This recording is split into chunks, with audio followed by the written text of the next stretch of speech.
Até o momento, já vimos diversos tópicos, incluindo a estrutura de dados lista. No entanto, há um problema a ser considerado. Dependendo do tamanho da lista gerada, o programa pode consumir muita memória e até travar o computador. Isso acontece tanto ao criar listas da forma tradicional quanto utilizando List Comprehension. Irei utilizar um exemplo para ilustrar isso. Pronto, datetime import datetime, tempo inicial vai receber datetime.now, tempo final datetime.now, valores vai ser uma list comprehension e for e in range 1 milhão.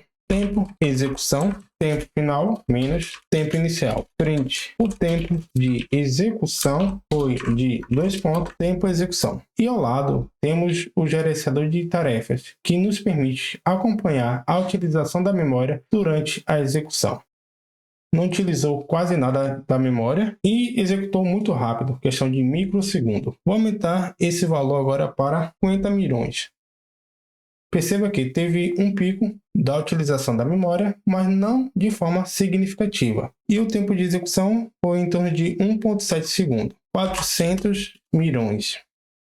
E agora começou a aumentar a utilização da memória, 59%, 61%, 71%, 88%, 90%, 91%. E tivemos um pico de 91% da utilização da memória, levando-se um tempo de 14 segundos. E se aumentarmos esse número, pode travar o computador. E como evitar isso? Para resolver essa questão, o Python oferece uma solução eficiente, os geradores. Em vez de armazenar todos os valores na memória de uma vez, como utilizamos aqui, um gerador produz os elementos sob demanda, à medida que são necessários. Isso torna o código mais leve, eficiente e evita sobrecarga de memória. Para usar o gerador é muito simples. Em vez do colchete, passa-se o parêntese. E assim criamos um objeto gerador. Print valores. Diz que foi um objeto gerador o tempo de execução instantâneo e não teve uma utilização da memória como antes. E os geradores nos permitem iterar sobre ele. For e in valores. Print i. Aqui vai iterar até o valor de 400 milhões, mas perceba que a utilização da memória permanece inalterada, em torno de 44%. Uma coisa interessante sobre geradores é que estou percorrendo na lista de valores, mas vou colocar um break, ou seja, se i for maior do que 5, interrompa. Print i foi até o valor de 5, print um asterisco que vai ser repetido 50 vezes e vou repetir novamente o for. Perceba que só apareceu da primeira iteração os asteriscos que repetem 50 vezes, mas não apareceu os valores da segunda iteração. Isso ocorre porque os geradores só podem ser iterados uma única vez. Após a primeira iteração, o gerador é esgotado e não pode ser reutilizado. Caso seja necessário iterar novamente, a forma mais eficiente é recriar o gerador. Outra abordagem é converter o gerador em uma lista, mas não é indicado quando há um alto consumo de memória, como nesse exemplo. Essa mesma lógica se aplica às funções map, filter e zipper, que utilizam o conceito de iteradores gerados sob demanda. Logo, se eu quiser utilizar novamente os valores do gerador e em outra iteração, eu tenho que recriar esse gerador.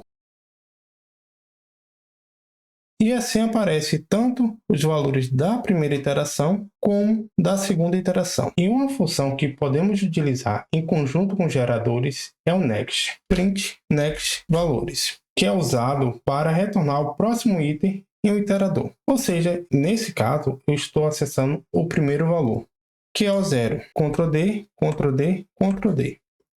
Aparecendo assim o primeiro 0, depois 1, 2 e 3. E como funciona a lógica do gerador? Ele vai produzir os valores em tempo real. E o next nos permite entender isso de uma forma mais simples. O primeiro valor gerado vai ser o 0. Esse valor vai ser armazenado na memória. Depois chamamos novamente o next. Qual é o valor depois do 0? O 1. Logo, esse 1 passa a ser o novo valor armazenado na memória. Repetindo o processo vai ser o 2 e depois o 3. E o next é muito semelhante ao iterador e da estrutura for, que a cada iteração vai gerando um número como o next e depois aumentando esse valor de forma gradativa até o final do range, que nesse caso é 400 milhões. Só que o gerador ele vai gerar esses valores em tempo real. A outra forma de criar geradores é utilizando funções. Para isso, def função normal retornar o valor de 1. Ou seja, até o momento vimos esse tipo de função.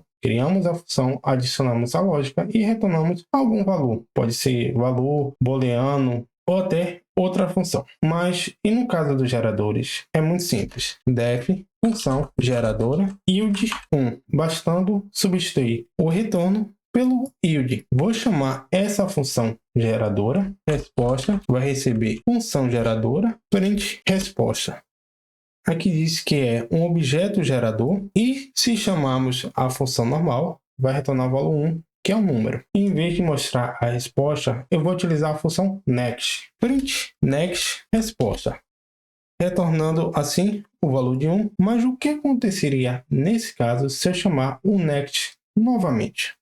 Vai ter um problema pelo seguinte fato: eu estou retornando basicamente um único valor, yield 1, e aqui eu estou chamando duas vezes o next e eu não tenho outro valor após o número 1. Logo, ele chama o primeiro número, que é 1, e qual o próximo número depois de 1? Não tem. E assim vai aparecer essa exceção. Nesse caso, como eu tenho dois next, para funcionar de forma correta, teria que ter dois yields. Yield 2, ou seja, na primeira vez que eu chamar o next, ele vai gerar o valor de 1, e quando eu chamar novamente, ele vai gerar o valor de 2, que é o próximo valor. Poderia utilizar o for para isso. For i in uma lista 1, 2, yield i, retornando assim 1 e 2. Vou passar outro valor, nesse caso 3. E vai funcionar corretamente pelo seguinte fato: eu tenho uma maior quantidade de números do que de chamada. Ou seja, enquanto aqui ele pode retornar 3 valores, 1, 2 e 3, estou chamando o next somente duas vezes. Assim não vai ter problema. Mas caso eu queira chamar o next de forma sem se preocupar com isso, basta utilizar o enquanto. N vai começar com o valor de 0, enquanto verdadeiro, yield n mais igual a 1. Então, vou explicar a lógica. Inicialmente, n vai receber o valor de 0. Estou utilizando o enquanto. Quando eu chamar a primeira vez a função geradora, o número gerado, que vai ser o id, vai ser n, que por sua vez vai ter o valor de 0, gerando assim o valor de 0. Da próxima vez que eu chamar, n vai ser incrementado e isso vai acontecer de forma infinita. 0 e 1 sem problema, e vou utilizar o for. For i in função geradora, dois pontos, print i. E assim vou gerar números de forma infinita. Caso eu queira colocar um limite, basta especificar tanto no parâmetro que o usuário pode modificar, ou seja, um parâmetro com valor obrigatório, mas nesse caso eu vou setar um valor. Se n maior que 10, vai retornar a função, e aqui vai interromper. Essa é uma diferença entre a função normal, pois o retorno ele vai interromper a função, enquanto yield ele sempre vai gerar um número até a condição ser atendida. Nesse caso, n maior do que 10. Então, gerou os números de 0 a 10. Vou criar duas funções geradoras. Def números negativos. N vai começar com menos 1, enquanto verdadeiro. Se n menor que menos 5, para ser a condição de parada. Esqueci dos dois pontos. Retorno e o de n, que vai ser o número gerado. E esse valor de n eu vou decrescer. Portanto, n menos igual a 1. A outra função vai ser def números positivos. A lógica vai ser semelhante. 1 maior que 5 mais igual a 1. For i em números negativos, print i.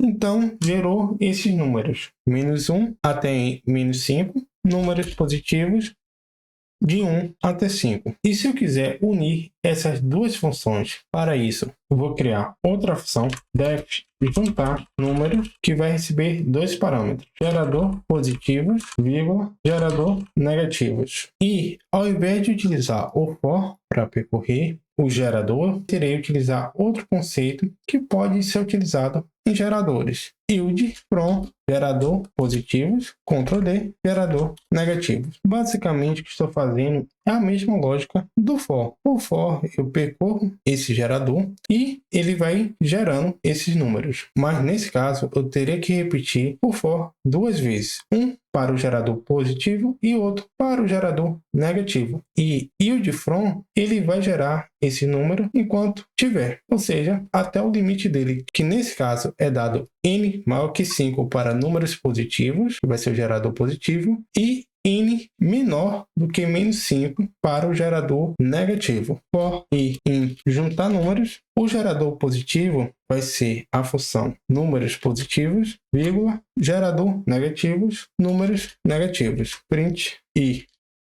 primeiro gerou os números positivos, depois os negativos. Se inverter a ordem, primeiro ele vai gerar os números do gerador negativo e depois do gerador positivo.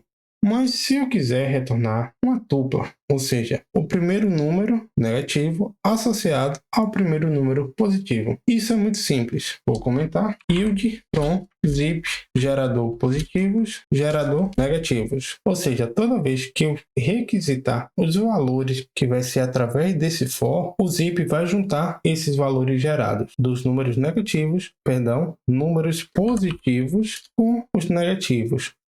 Retornando assim, 1 menos 1, 5 menos 5. E o que aconteceria se eu chamasse essa função utilizando o next? Resposta vai receber essa função e após isso vou passar essa resposta como argumento no next. O primeiro valor gerado vai ser a tupla, contendo os valores 1 menos 1, Ctrl D, Ctrl D. Logo, eu quero chamar somente os três primeiros valores.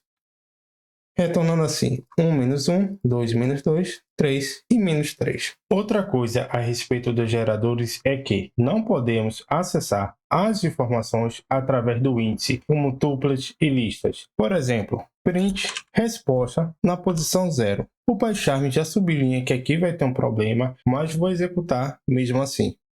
E aparece a exceção type erro, dizendo que o objeto gerador não pode ser acessado através do índice, pois o conceito de geradores é gerar valores sob demanda. Sendo assim, podemos utilizar tanto a função next ou iterar sobre o gerador através do for para obter os valores gerados. A grande vantagem dos geradores é que eles processam grandes volumes de dados de forma eficiente, gerando valores sob demanda e economizando memória. São ideais para manipulação de arquivos grandes e fluxos contínuos. E espero que tenham gostado. Não se esqueçam de se inscrever, deixar o like e o comentário. Até a próxima!